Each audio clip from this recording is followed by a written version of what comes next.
Jinan TV. Seperti Sokrat contohnya, sampai pada hasil bahwasanya Tuhan itu Maha Esa, Tuhan itu hanya satu. Pertanyaan kedua adalah, ya Habib, apa perbedaan antara metode mutakalimin dan metode filosof dalam mengetahui Tuhan?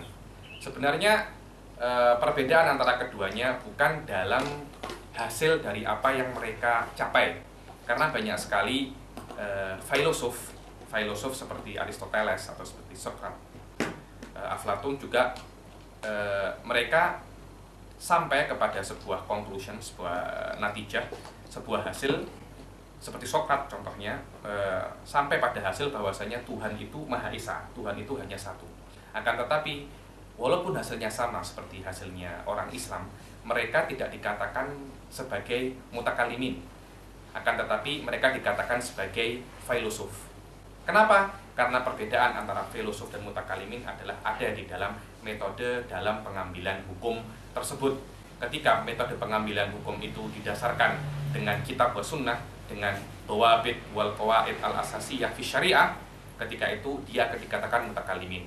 Jadi mutakalimin adalah seseorang ulama yang mengambil dan melihat hukum menggunakan sebuah dasar agama, sebuah dasar agama yang tidak boleh dia melewati dasar itu. Sepertinya Allah Subhanahu wa taala mengatakan dan memberi bocoran sebuah kebenaran. Kayaknya Allah itu mengatakan, lihatlah, kalau apa yang Anda lihat bertentangan dengan apa yang sudah saya katakan, maka ketahuilah hasil dari apa yang Anda pikirkan itu salah. Beda dengan filosof. Filosof berpikir tanpa adanya dasar, berpikir secara bebas. Jadi filosof atau filsafat lebih umum daripada ilmu kalam, karena ilmu kalam dia melihat dengan dasar tertentu dan filosof melihat tanpa adanya dasar. Ketika kita mengatakan bahwasanya filosof lebih umum daripada ilmu kalam, maka bisa kita katakan kadangkala hasil apa yang diberikan dan dicapai oleh filosof kadang sama dengan hasil yang sudah dicapai oleh mutakalimin. Dan perbedaan manhaj itu di sini sangat-sangat signifikan. Saya dulu pernah bertemu dengan seseorang filosof dari Iran dan berdiskusi dengan saya. Mereka mempunyai sebuah manhaj yang sangat berbeda dengan kita. Kita mutakalimin dan ahli Islam aswaja, Ahlussunnah wal Jamaah, ketika kita melihat sebuah pemikiran dan pemikiran kita berbeda dengan Al-Quran atau Sunnah yang mutawatir, dengan catatan mutawatir, maka langsung kita mengatakan bahwasanya ketika pikiran kita berbeda dan bertentangan dengan Quran, seperti Allah itu mengatakan pada kita, ketahuilah apa yang Anda pikirkan salah.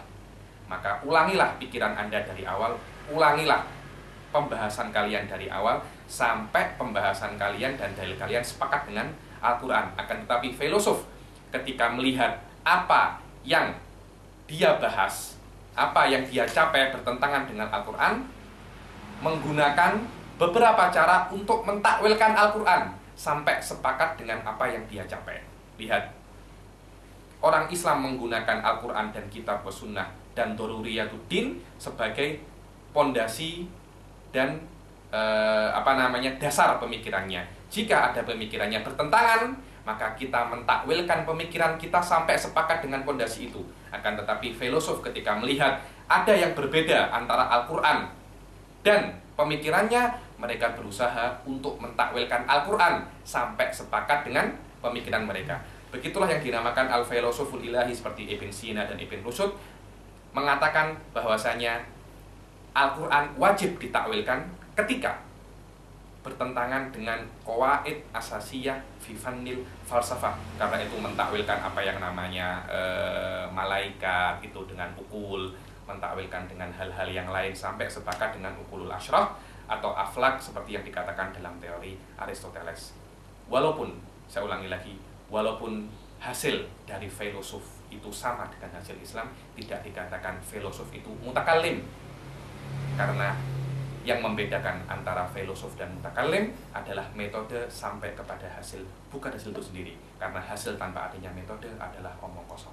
Wallahu a'lam.